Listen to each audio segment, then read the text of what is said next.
Teaching of English इसको हम बोला करते हैं। तो स्टार्ट करेंगे आज का सेशन। 1 नंबर में इंपॉर्टेंट रहेगा, 1 नंबर का क्वेश्चन आ ही जाता है आपके एग्जाम में।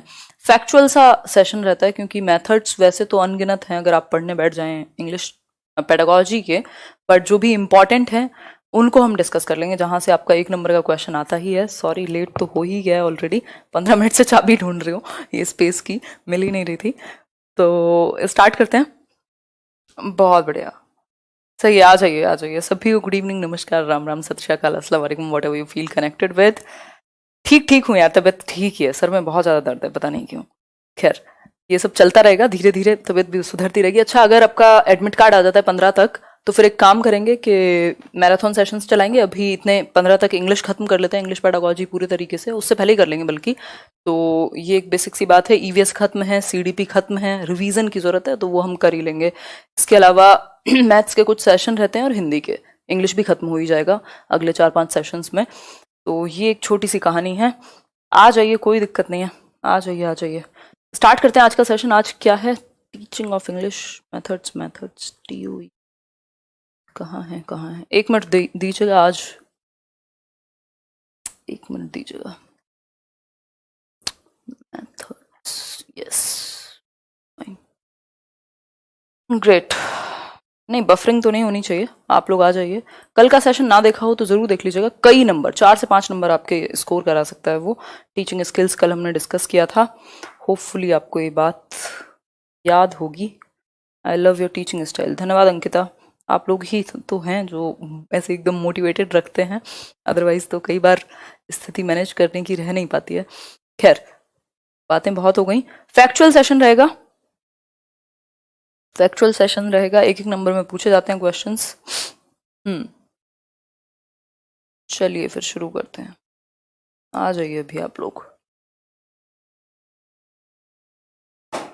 चलिए, बहुत बढ़िया।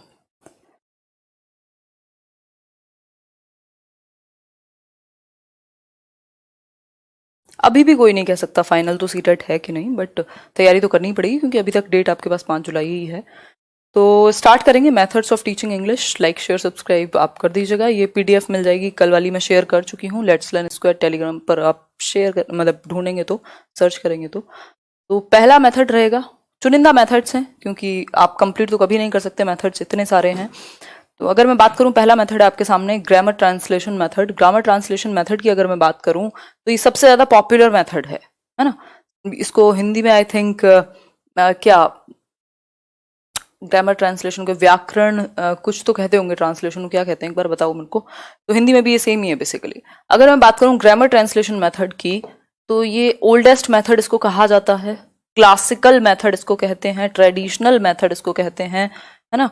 और इसमें एक बहुत खास बात है कि जितने भी सेशंस हैं आपके, मतलब जो भी पढ़ाई होती है वो मदर टंग में होती है, यानी मदर टंग का भरपूर इस्तेमाल। एक होती है मदर टंग इंग्लिश पेडागोजी में पूरे, मातृभाषा यानी कि जो आपकी मदर टंग होगी, मातृभाषा जो आपके घर में बोली जाती होगी, है ना, चाहे वो पंजाबी हो, उर्दू हो, हिंदी हो, तमिल हो, तेलुगु हो। दूसरी एक इसका फ्रेज का यूज होता है टारगेट लैंग्वेज इंग्लिश पेडागोजी में। अब टारगेट लैंग्वेज लक्ष्य भाषा कह सकते हैं, तो ये जनरली इंग्लिश ही होती है क्योंकि हम इंग्लिश पेडागोजी की बात कर रहे हैं। तो इस केस में टारगेट लैंग्वेज और मदर टंग को आप थोड़ा सा ध्यान में रखेंगे। मदर टंग की बात हो रही है तो कोई भी आपकी मातृभाषा जो होगी, टारगेट लैंग्वेज को हम इंग्लिश कंसिडर करेंगे यहाँ के लिए, ठीक। तो जो क्लासेस हैं वो मदर टंग में दी जाती है, मातृभाषा का भरपूर यूज किया जाता है with little active use of the target language. जो टारगेट लैंग्वेज है यानी इंग्लिश, उसका कम या फिर बहुत कम इस्तेमाल किया जाएगा। जैसे हम लोग ग्रामर सीखते हैं, आप यूपी बोर्ड से सब अवगत होंगे, या जहां पर भी प्रॉपर इंग्लिश मीडियम नहीं होता वहां क्या होता है, ग्रामर पर फोकस किया जाता है। तो वो जो बच्चे हैं, वो जो लर्नर्स हैं वहां के, जिन्होंने वो एक पूरा उसको सीखा है, उनके ग्रामर के रूल्स बहुत अच्छे होते हैं क्योंकि ग्रामर को जो इंग्लिश में लिखी हुई है उसको हम ट्रांसलेट करके पढ़ते हैं। जैसे अभी भी हम पढ़ रहे हैं, ट्रांसलेशन साथ में चल रहा है, ठीक। तो यहाँ ट्रांसलेट करते हैं हम, यानी मदर टंग का बहुत ज्यादा इस्तेमाल है। जो टारगेट लैंग्वेज है इंग्लिश, उसको समझने के लिए आप उसको ट्रांसलेट कर दे रहे हैं और यहाँ पर वोकैबुलरी बहुत अच्छी हो जाएगी, ग्रामर बहुत अच्छी हो जाएगी, रीडिंग राइटिंग बहुत अच्छी हो जाएगी। लेकिन एक प्रॉब्लम है इस मेथड के साथ, आपकी जो स्पोकन लैंग्वेज है वो बर्बाद हो जाएगी। यानी कि आप कभी भी मतलब एक सिंपल सी सिचुएशन में भी आप एनकाउंटर नहीं कर पाएंगे। अगर आपको इंग्लिश का या उस टारगेट लैंग्वेज का यूज करना पड़ जाए तो आप घबरा जाएंगे क्योंकि स्पोकन लैंग्वेज की तो प्रैक्टिस हुई ही नहीं। जो स्पीकिंग स्किल है उस पर ये फोकस ही नहीं करती, है ना, सिर्फ मदर टंग पर फोकस है। तो बात वही है कि आप पढ़ना सीख जाएंगे, लिटरेचर अच्छा सीख जाएंगे, उस भाषा का रूल्स सीख जाएंगे, लेकिन बोलने में प्रॉब्लम होगी। ठीक, तो ये एक बेसिक सी बात हुई। Beginning with the key skills of reading and grammar, reading और ग्रामर की जो स्किल्स हैं उन पर यहाँ फोकस किया जाता है। तो डिडक्टिव तरीके से ग्रामर को सिखाया जाता है, पहले रूल्स के थ्रू और प्रॉपर वैसे। ठीक है, बात आगे बढ़े। ये एक छोटी सी बात हुई यहां तक। इसकी लिमिटेशंस हालांकि मैं बता चुकी हूं, बट ये पीडीएफ इंग्लिश वाली स्पेशली, क्योंकि इंग्लिश हमारी मदर टंग नहीं है, तो ये पीडीएफ जरूर आप रिवाइज कीजिएगा। मैंने वन लाइनर्स में बहुत सारी इंपॉर्टेंट चीजें मेंशन की हुई हैं, रिवीजन के लिए काम आएंगी। तो लिमिटेशंस मैंने बताया कि इसकी प्रॉब्लम कहाँ है इस मेथड में। तो मेजर लिमिटेशन यही है कि स्पोकन लैंग्वेज को नेग्लेक्ट कर दिया जाता है, बच्चा बोलना नहीं सीखेगा target language. Even though the learners become proficient in reading and writing, reading writing में आप पूरे पारंगत हो गए, लेकिन फिर भी यूज करने में लैंग्वेज को प्रॉब्लम आएगी। यूज मीन्स स्पोकन लैंग्वेज, बोलने में। ये एक छोटी सी बात हो गई, ये सारी बात हम कर चुके हैं। एक और चीज यहां पर मैंने कल डिस्कस किया था, ग्रामर में या रिटन लैंग्वेज में हम एक्यूरेसी पर फोकस करते हैं और स्पोकन लैंग्वेज में हम फ्लुएंसी पर फोकस करते हैं। तो यहाँ एक्यूरेसी पर बहुत ज्यादा फोकस किया जाता है कि लैंग्वेज का जो प्रयोग है वो एक्यूरेट हो, रूल्स वगैरह बिल्कुल एक्यूरेटली यूज किए गए हो। जो वोकैबलरी है वो बहुत ज्यादातर जो वोकैबलरी है वो आइसोलेटेड वर्ड्स की फॉर्म में, रट्टे लगवाए जा रहे हैं वोकैब के, है ना, आप वर्ड मीनिंग याद करने में लगे हुए हैं, तो वो भी एक चीज यहां प्रमोट होती है। ठीक है, बात आगे बढ़ेंगे। ये टेलीग्राम पर मिल जाएंगे नोट्स। नेक्स्ट है, एक क्वेश्चन है इसी से रिलेटेड, एक आध क्वेश्चन आ जाता है इससे रिलेटेड। लिटिल और no attention is given to pronunciation in dash method, यानी कम या बिल्कुल ही नहीं अटेंशन दी जाती प्रोनाउंसिएशन को, यानी उच्चारण पर, कि आप इसको प्रोनाउंस कैसे करेंगे वर्ड्स को, इस बात पर कोई फोकस नहीं किया जाता। किस मेथड में?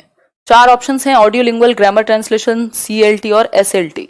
फटाफट से आंसर कीजिए, फिर हम लोग आगे बढ़ेंगे। बताइए एक बार। ओ गॉड मैम, आजकल आप नाम नहीं ले रही हैं। अरे परमानंद जी, क्या रखा है नाम में? अभी तो फोकस करो एग्जाम पर, है ना। बताइए एक बार फटाफट से। कोई बात नहीं, आज नोटिफिकेशन नहीं गया होगा, डेट लगाया था मैंने इवेंट। ग्रामर ट्रांसलेशन सिंपल है। ग्रामर ट्रांसलेशन में प्रोनाउंसिएशन पर फोकस ही नहीं है, क्योंकि मेन फोकस कहाँ है? रीडिंग, राइटिंग, वोकैबुलरी, रूल्स, इन सब पर फोकस है। स्पोकन लैंग्वेज को प्रैक्टिस ही नहीं कराया जाता। तो आप देखते हैं जिन्होंने ग्रामर ट्रांसलेशन के थ्रू आपने अगर इंग्लिश को सीखा है, तो बहुत अच्छी नॉलेज होने के बावजूद भी प्रोनाउंसिएशन खराब होता है बहुत सारे लोगों का, क्योंकि उन्होंने प्रोनाउंसिएशन पे काम ही नहीं किया। ठीक, तो ग्रामर ट्रांसलेशन में ये दिक्कत आ सकती है। आगे बढ़ेंगे, क्योंकि वर्ड मीनिंग पे फोकस है, रूल्स पर फोकस है, स्ट्रक्चर पर फोकस है। नेक्स्ट क्वेश्चन है, grammar translation method of teaching English heavily relies on. भाई जो आपका ग्रामर ट्रांसलेशन मेथड है वो ज्यादातर किस एक चीज पर फोकस करता है, किस पर बेस्ड है? पहला ऑप्शन आपके सामने, meaning focus teaching, form focus teaching, direct teaching as a strategy for learning, या फिर language use as the main focus. Answer कीजिए। सीएलटी होता है कम्युनिकेटिव लैंग्वेज टीचिंग, अभी डिस्कस करेंगे आगे, और एसएलटी है structural language teaching. Kedar ji क्या हुआ बताइए एक बार।